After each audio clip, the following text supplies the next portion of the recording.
Tanggal the 12th of November 2021, suasana di Kabupaten Blitar, Jawa Timur yang dikenal sebagai kawasan peternakan babi dan sapi mendadak gempar. Seorang pria bernama Agus Santoso, pemilik peternakan besar dengan ribuan ekor ternak, tiba-tiba menghilang tanpa jejak. Agus dikenal sebagai sosok sederhana dan rajin bekerja. Hampir seluruh waktunya dihabiskan untuk mengurus kandang dan karyawan. Ia jarang bepergian jauh, apalagi menginap di luar kota. Karena itu, hilangnya Agus membuat keluarga dan warga sekitar cemas. Lebih dari sebulan lamanya tidak ada kabar. Istrinya Siti Rahmawati sempat beralasan bahwa Agus meninggalkan rumah karena masalah utang. Namun sang ayah Slamet Riyadi menolak keras tuduhan itu. Dengan wajah lelah dan mata penuh kegelisahan, ia datang ke kantor polisi Blitar. "Pak, anak saya tidak pernah berjudi, tidak punya utang. Sudah sebulan tidak ada kabar. Saya yakin ada yang tidak beres," ungkap Slamet dengan suara bergetar namun penuh keyakinan. Perwira jaga malam itu adalah Kompol Andi Wijaya, seorang penyidik berpengalaman. Ia terbiasa menangani kasus orang hilang, mulai dari masalah keluarga, konflik utang, hingga mereka yang sengaja pergi meninggalkan rumah. Tapi nalurinya mengatakan kasus Agus berbeda. Andi mencatat setiap kata yang diungkapkan Slamet. Secara resmi laporan itu masih dikategorikan sebagai orang hilang. Namun ada sesuatu yang mengganggu pikirannya. Agus dikenal jujur, tidak pernah terdengar masalah keuangan dan peternakannya tetap berjalan normal. Para pekerja masih menerima gaji, ternak dipelihara dengan baik. Sebelum meninggalkan kantor polisi, Slamet menatap Andi dengan mata penuh harap. "Saya tidak punya apa-apa, Pak. Hanya berharap polisi bisa menemukan anak saya. Saya takut kalau terlambat mungkin saya tak akan pernah melihatnya lagi." Kalimat itu membuat Andi semakin yakin. Ia bertekad menyelidiki lebih jauh meskipun tanda-tanda awal tampak samar. Keesokan harinya tim kepolisian mendatangi peternakan milik Agus. Dari luar suasananya biasa saja, pohon-pohon menaungi jalan masuk, suara ternak terdengar dari kandang yang berjajar rapi. Tidak ada yang mengindikasikan hal aneh. Menyambut kedatangan polisi, Siti Rahmawati langsung menangis terseduh-seduh. Dengan mata sembab dan suara serak ia bercerita, "Suami saya terjerat judi online, banyak orang menagih utang. Karena itu dia pergi meninggalkan rumah, saya tidak tahu ke mana." Di sampingnya berdiri Budi Hartono, pekerja baru yang masih muda. Setiap kali Siti terhenti karena tangis, Budi melanjutkan cerita dengan langkar. Mereka berdua menggambarkan Agus sebagai sosok yang gagal karena judi dan utang lalu menghilang begitu saja. Bagi warga biasa cerita itu mungkin meyakinkan. Tetapi bagi penyidik berpengalaman seperti Andi, kisah mereka terasa terlalu rapi, seakan-akan sudah dihafalkan. Tidak ada celah, tidak ada kontradiksi. Di kepalanya muncul pertanyaan, jika benar Agus meninggalkan rumah karena utang, mengapa peternakan tetap berjalan normal, keuangan tidak terganggu, dan para pekerja tetap digaji? Di balik cerita air mata dan penjelasan langkar itu, Andi merasakan ada sebuah panggung sandiwara yang sedang dimainkan. Dan untuk mengungkap kebenaran, ia tahu harus menemukan celah sekecil apapun di balik kisah sempurna itu. Beberapa hari setelah pemeriksaan awal, Kompol Andi Wijaya dan timnya mulai menggali lebih dalam kehidupan keluarga Agus Santoso. Mereka mendatangi tetangga sekitar peternakan di Blitar untuk mencari keterangan tambahan. Dari para tetangga muncul gambaran yang berbeda. Agus dikenal sebagai sosok rajin, bangun sejak subuh, bekerja hingga larut malam, dan tidak pernah terlibat masalah. "Dia itu orang baik, Pak. Hidupnya hanya untuk ternak dan keluarga," kata seorang warga tua. Tidak ada yang pernah melihat Agus berjudi, apalagi berhutang. Sementara itu, kisah tentang Siti Rahmawati juga membuat banyak orang bertanya-tanya. Dulu Siti dikenal sebagai perempuan cantik, ramah, dan selalu tampil anggun.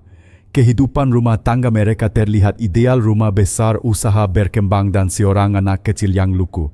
Namun di balik itu, beberapa tetangga mengaku sering melihat Siti tampak murung berjalan sendirian di halaman rumah ketika malam. Nama Budi Hartono, pekerja baru, juga mulai disebut-sebut. Pemuda itu rajin, pandai berbicara, dan cepat akrab dengan semua orang. Tetapi ada yang memperhatikan kedekatannya dengan Siti terasa lebih dari sekadar hubungan pekerja dan majikan. Malam itu di ruang kerjanya yang sepi, Andi membuka kembali catatannya. Semua jawaban Siti dan Budi saat pemeriksaan terlalu rapi seperti dihafalkan. Tidak ada keraguan, tidak ada celah.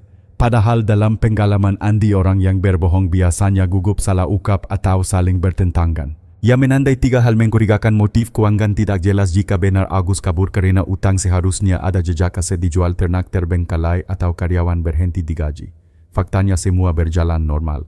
Keterlibatan Budi terlalu dalam, seorang pekerja biasa jarang membela majikannya sedetail itu, apalagi di hadapan polisi. Kehidupan rumah tangga yang retak walau tampak sempurna di luar mungkin ada kekosongan emosional di dalamnya. Andi menarik napas panjang. Dalam benaknya muncul satu kemungkinan ada hubungan pribadi antara Siti dan Budi dan hilangnya Agus mungkin tidak sesederhana kabur karena utang. Untuk memastikan ia memutuskan membentuk tim pengawasan rahasia. Rencana itu harus dijalankan hati-hati. Di desa kehadiran orang asing mudah menimbulkan gosip dan kabar bisa cepat sampai ke telinga pihak yang sedang diselidiki. Beberapa hari berikutnya tim kecil polisi menyamar dan mengawasi area sekitar peternakan. Siang hari semua terlihat normal. Siti mengatur pekerja, Budi sibuk di kandang. Namun begitu malam tiba para penyelidik menghadapi malam-malam panjang penuh nyamuk dan hawa lembab. Mereka bersembunyi di balik pepohonan mengamati setiap pergerakan. Suara jangkrik dan hewan malam membuat suasana semakin menegangkan. Hingga pada suatu malam sekitar pukul 11 seorang penyelidik dengan teropong malam melihat Budi diam-diam meninggalkan barak pekerja. Ia berjalan hati-hati memastikan tidak ada yang melihat lalu menuju rumah utama. Pintu rumah terbuka menelan sosoknya ke dalam. Beberapa jam kemudian ia baru keluar dan kembali ke kamarnya. Hal itu terulang malam berikutnya di jam yang sama dengan pola yang sama. Andi yang menerima laporan pengawasan hanya mengangguk pelan. Potongan puzzle mulai terbentuk. Hubungan antara Siti dan Budi jelas lebih dari sekadar rekan kerja. Namun meski kecurigaan menguat, bukti yang ada belum cukup. Mereka hanya punya rekaman pertemuan malam hari. Untuk mengungkap kebenaran tentang hilangnya Agus, Andi butuh lebih dari itu, sebuah bukti nyata yang tak terbantahkan. Setelah beberapa minggu pengawasan diam-diam kumpul, Andi Wijaya merasa saatnya mengambil langkah baru. Rekaman yang menunjukkan Budi keluar masuk rumah utama di malam hari sudah memperkuat kecurigaan, namun itu belum cukup untuk mengungkap misteri hilangnya Agus Santoso. Andi dan tim kemudian menyusun rencana pemeriksaan resmi agar bisa masuk lebih jauh ke dalam peternakan tanpa menimbulkan kecurigaan. Mereka memilih alasan yang sulit ditolak, inspeksi kesehatan hewan. Saat itu isu penyakit ternak sedang ramai sehingga setiap peternak wajib kooperatif. Pagi yang ditentukan sebuah tim gabungan dokter hewan datang ke peternakan. Mereka membawa peralatan lengkap, surat tugas resmi dan seragam yang meyakinkan. Siti Rahmawati dan Budi Hartono sempat tampak terkejut namun akhirnya menyambut dengan ramah, bahkan berusaha menunjukkan kesan kooperatif. Tim berpenkar. Beberapa orang berpura-pura mengambil sampel pakan dan memeriksa kondisi kandang. Sementara itu unit khusus masuk ke rumah utama memeriksa setiap sudut yang berpotensi menyimpan petunjuk.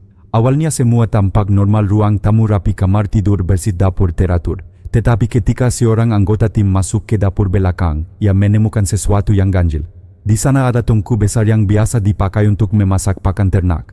Tungku itu masih terasa hangat seolah baru digunakan. Di antara sisa abu terlihat beberapa serpihan kecil berwarna putih keabu-abuan. Petugas kriminal segera mengumpulkannya dengan hati-hati, memasukkan ke dalam wadah khusus untuk diperiksa lebih lanjut. Mereka juga menemukan sisa serupa di area belakang rumah tempat abu dibuang secara rutin. Siti dan Budi tidak menyadari pemeriksaan rahasia itu karena mereka sibuk mengawasi tim dokter hewan yang pura-pura sibuk di kandang.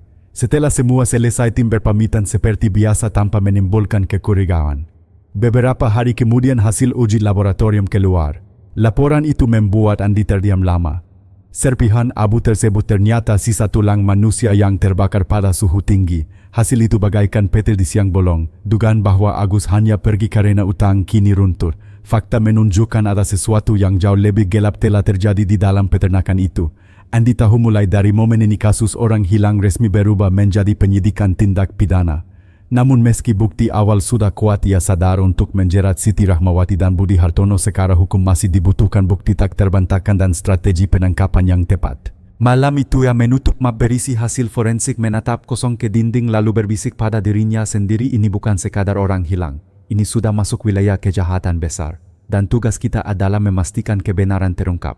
Dengan hasil forensik di tangan Kompol, Andi Wijaya menyadari penyelidikan telah memasuki tahap paling krusial.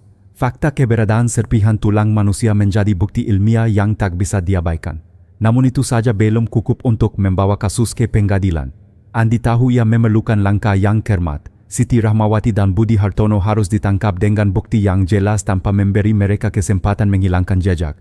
Untuk itu ia bersama tim menyusun operasi penangkapan rahasia. Malam yang dipilih bertepatan dengan hujan deras mengguyur Blitar. Langit gelap gulita hanya sesekali diterangi kilatan petir. Kondisi ini dianggap ideal, suara derasnya hujan akan menutupi pergerakan tim kepolisian. Menjelang tengah malam pasukan khusus telah menempati posisi di sekitar peternakan. Mereka menggunakan jas hujan gelap, senjata disiapkan dan komunikasi hanya lewat isyarat tangan. Semua orang menahan napas menunggu aba-aba. Tepat pukul 1 dini hari instruksi singkat terdengar melalui radio gerak sekarang. Beberapa tim bergerak cepat ke rumah utama. Pintu kayu didobrak, suara dentuman bercampur dengan gemuruh hujan. Cahaya senter menyorot ke setiap ruangan, tangga kayu digongkang oleh langkah kaki yang terburu-buru. Di lantai 2 sebuah pintu kamar terbuka paksa. Di dalam cahaya lampu sorot meningkat, pemandangan mengejutkan. Siti dan Budi sedang berada bersama di ruangan pribadi. Wajah Siti memukat, matanya membelalak ketakutan. Budi terdiam kaku, tak mampu berkata apa-apa. Dalam hitungan detik keduanya diborgol. Suara klik dari borgol besi menggema menandai berakhirnya kebebasan mereka. Di luar hujan terus mengguyur, namun tak ada lagi yang bisa menyamarkan kebenaran. Keesokan harinya Siti dan Budi dibawa ke markas kepolisian untuk pemeriksaan intensif. Awalnya mereka berdua memilih diam. Wajah Budi tetap dingin sedangkan Siti berusaha menahan tangis. Tetapi ketika bukti rekaman pengawasan malam, hasil forensik abu tulang serta barang-barang terkait ditunjukkan di atas meja, raut wajah Siti mulai berubah. Tangannya gemetar, matanya merah dan akhirnya suaranya peka. Aku tidak ingin semuanya terjadi sejauh ini, tapi sudah terlanjur. Kalimat itu menjadi pintu pembuka.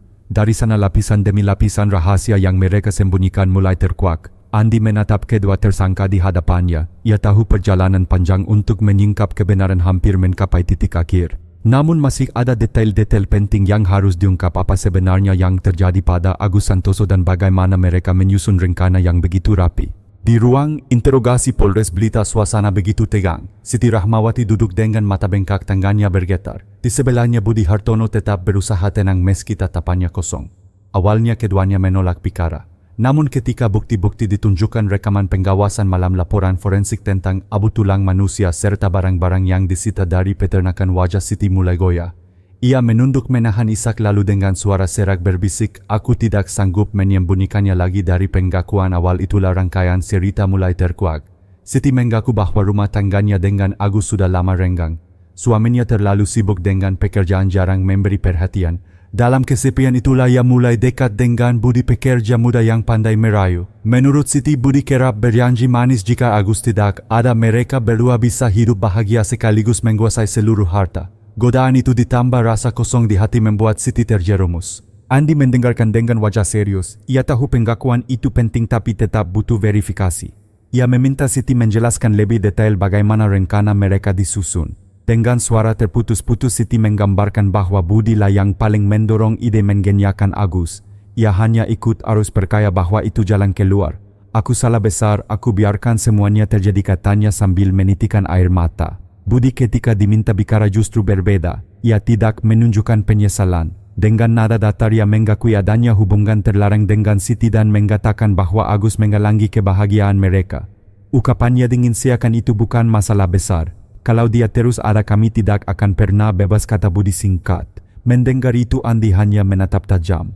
Ia tahu meski pengakuan mereka sudah mengarah pada kebenaran, yang paling penting tetaplah membangun rangkaian bukti hukum yang kuat. Semua harus dikatat, diuji silang dan diperkuat dengan hasil laboratorium serta keterangan saksi. Malam itu setelah interogasi selesai, Andi berjalan keluar dari ruang penyidikan.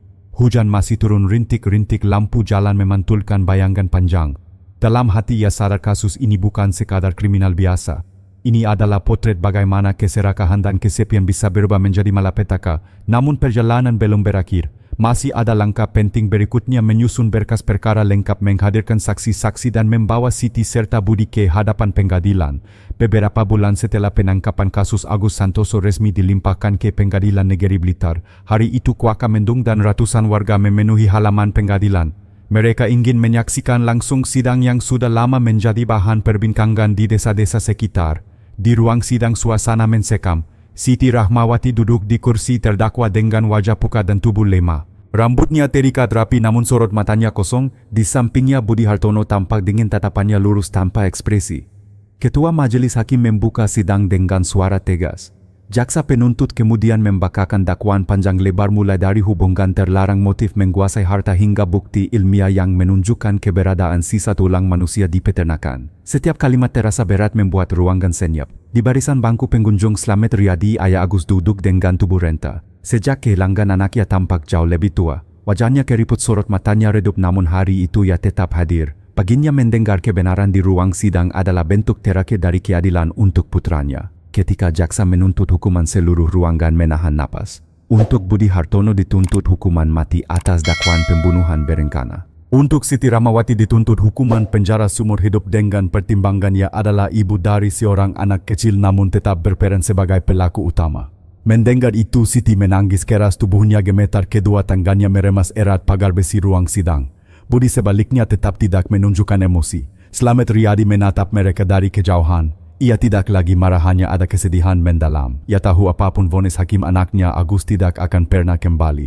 Yang paling menyakitkan baginya adalah kuku kecilnya baru berusia 5 tahun kini harus kehilangan ayah dan ibunya pun akan menghabiskan sisa hidup di balik jeruji. Sidang hari itu berakhir dengan penundaan putusan akhir. Hakim menyatakan akan menjatuhkan vonis pada sidang berikutnya. Suasana di ruang sidang tetap berat, meninggalkan kesan mendalam bagi siapapun yang menyaksikan. Andi Wijaya berdiri di luar gedung menatap langit kelabu. Dalam hatinya ia sadar kasus ini tidak hanya soal kejahatan tetapi juga tentang luka yang akan diwariskan kepada generasi berikutnya. Sebuah tragedi keluarga yang berubah menjadi pelajaran pahit bagi seluruh masyarakat. Hari putusan akhirnya tiba. Sejak pagi ratusan warga kembali memenuhi halaman Pengadilan Negeri Blitar. Spanduk dan poster berisi tuntutan keadilan terbentang di luar gedung. Semua orang menunggu bagaimana akhir dari kasus yang mengguncang desa ini. Di ruang sidang ketegangan memuncak. Majelis hakim memasuki ruangan, suasana langsung hening. Siti Rahmawati duduk dengan wajah sayu sementara Budi Hartono tetap menatap lurus ke depan. Hakim ketua membuka berkas vonis. Dengan suara tegas namun berat ia membacakan keputusan Budi Hartono dijatuhi hukuman mati atas tindak pidana pembunuhan berencana. Siti Rahmawati divonis penjara seumur hidup karena terbukti menjadi pelaku utama sekaligus bersekongkol dengan Budi. Tangisan PK di ruang sidang.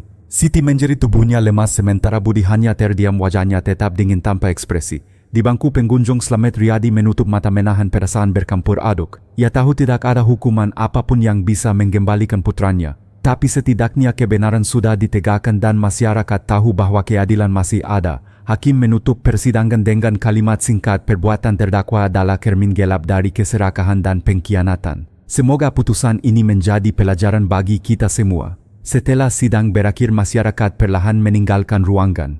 Banyak yang masih terdiam merenungkan tragedi yang baru saja disaksikan. Kasus Agus Santoso tidak hanya merenggut nyawa seorang pria tetapi juga menghancurkan masa depan sebuah keluarga dan meninggalkan luka mendalam di hati anak kecil yang kehilangan ayah dan ibu sekaligus. Bagi Kompol Andi Wijaya, kasus ini menjadi pengingat pahit. Hukum bisa menegakkan keadilan tetapi tidak bisa menghapus rasa sakit. Yang bisa dilakukan hanyalah menjadikan tragedi ini pelajaran. Bahwa dalam kehidupan rumah tangga bukan hanya materi yang penting melainkan juga perhatian, komunikasi dan kasih sayang. Kekosongan hati yang tidak diisi dengan kebaikan dapat menjadi pintu masuk bagi godaan dan ketika keserakahan bertemu kelemahan hasilnya bisa menjadi malapetaka. Hari itu langit Blitar kembali mendung. Peternakan yang dulu ramai kini sepi, ditinggalkan perlahan ditumbuhi ilalang. Ia menjadi saksi bisu dari sebuah kisah kelam yang akan lama dikenang masyarakat sebagai peringatan bahwa kejahatan tidak pernah membawa kebahagiaan, hanya kehancuran. Kasus Agus Santoso, Siti Rahmawati dan Budi Hartono bukan sekadar perkara pidana tetapi juga cermin gelap tentang bagaimana keserakahan dan kesepian dapat menghancurkan hidup manusia. Dalam pernikahan materi memang penting tetapi bukan segalanya. Yang jauh lebih berharga adalah perhatian, komunikasi dan kasih sayang. Sebuah rumah besar dan harta berlimpah tidak akan berarti jika di dalamnya kosong dari kehangatan keluarga. Setiap orang harus mampu menjaga batas antara benar dan salah. Ketika hati dibiarkan kosong, rayuan dan godaan bisa dengan mudah masuk. Dan bila keserakahan bertemu kelemahan, hasilnya adalah tragedi yang menyakitkan, bukan kebahagiaan. Jika Anda merasa kisah ini memberikan pelajaran berharga, jangan lupa tekan tombol like sebagai dukungan. Klik subscribe agar tidak ketinggalan kisah misteri dan pelajaran hidup lainnya. Bagikan video ini supaya semakin banyak orang bisa mengambil hikmah dari tragedi yang mengingatkan kita bahwa kejahatan tidak pernah membawa kebahagiaan, hanya kehancuran.